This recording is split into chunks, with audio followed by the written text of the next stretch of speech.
Hi, and welcome to another edition of Give Me a Word. We're going to take a look at a verse or a couple of verses out of Scripture, hone in on a couple of words, do a word study, if you will, and allow that word to kind of expand and maybe increase the meaning and your understanding of a word or a passage of Scripture in a way that might impact your life in the here and now.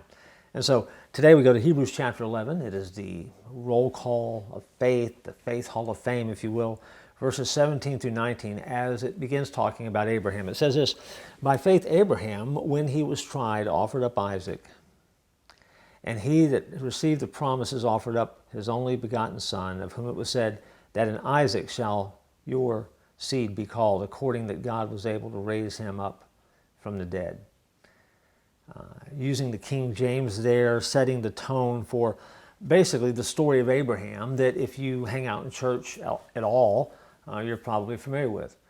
Abraham is promised by God that he's going to be the father of a great nation, but he's promised this as a very old man. He goes on this pilgrimage with God. God moves him, takes him on a journey, and Abraham has to wait a long time before God answers that prayer and blesses him with a son, and the son's name is Isaac. Great story about a man who's faithful, great story about how God does come through and how God's promises can be held on to. A lot of lessons that can be learned there.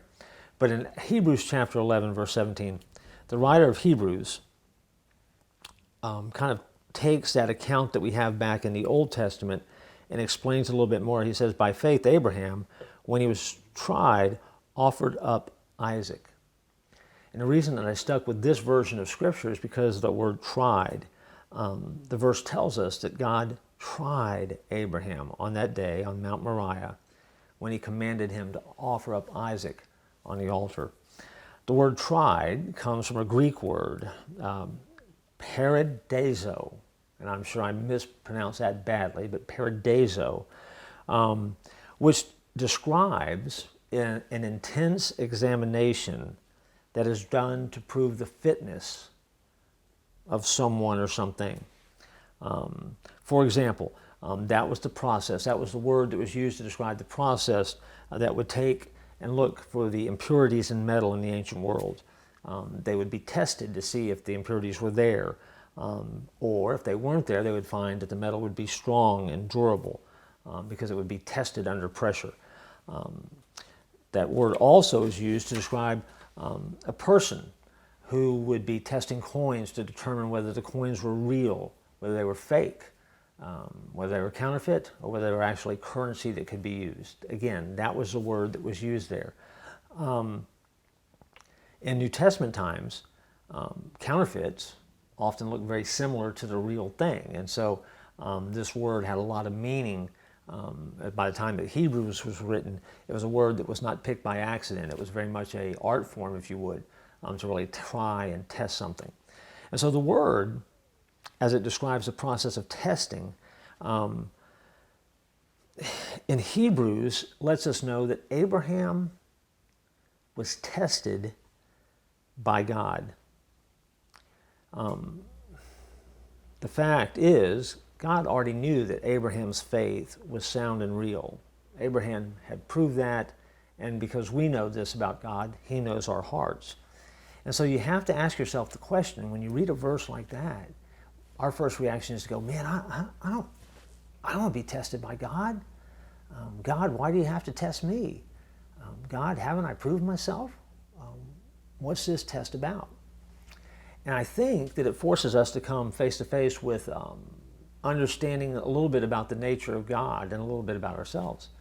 Please understand that when you hear that verse, God didn't test Abraham because Abraham needed to prove himself to God, or Abraham had to do something else to get God to do more for him. That's not what this is about. See, God already knew Abraham's heart, as I just mentioned, so God knew that Abraham was going to pass the test because God knows everything. So now we come back around full circle again. Well, God, why do you give us a test if you already know what the answer is? And now we get down to the reason for testing. The test was so that Abraham understood how much faith he had in God. See, a lot of people read this verse and we just think, oh, I don't like a God that would test us, or I don't want to be tested by God. Not understanding that the real reason for the test is so that you can prove to your own self what you've got, what it takes inside, and that your faith is where it needs to be. Because God already knew the outcome. He knew that Abraham was going to put Isaac on an altar. He knew that Abraham was going to pull out that knife. He knew he was going to draw it back and had every intention of sacrificing his son.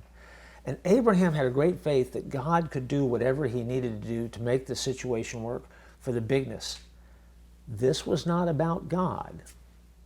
This was about Abraham discovering how much he had grown in God, how real God was to him, and allowed him to take his relationship and trust level with God to a different level. That was the reason for the test. And so in your life, if you ever feel like that God is testing you, the real reason is so that you can be stronger. Not so that you will melt away, not so that you'll fall apart, not so you won't be able to handle the next thing that comes along. The reason for the testing is so that you can develop a confidence not only in God, but in knowing that you can do his will and do what he asks. So when God asks you to do something that seems bigger and badder and bolder than anything that you've ever done, welcome to the test. And it's your opportunity to find out where you are in your journey of faith. Sometimes you find out you're just where you need to be and everything sails very smoothly. Other times you find out, man, I've got a long way to go and there's some things I need to work on. And that's okay too, because very often in life, we think testing is about a grade. But with God, testing is not about a grade. Testing is about you becoming the best version of yourself.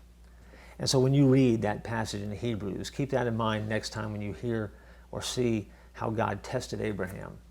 And remember, that's what was happening so many years ago with a man that God was using to change and put a dent in the universe. I look forward to joining you next time for another word, and give me a word.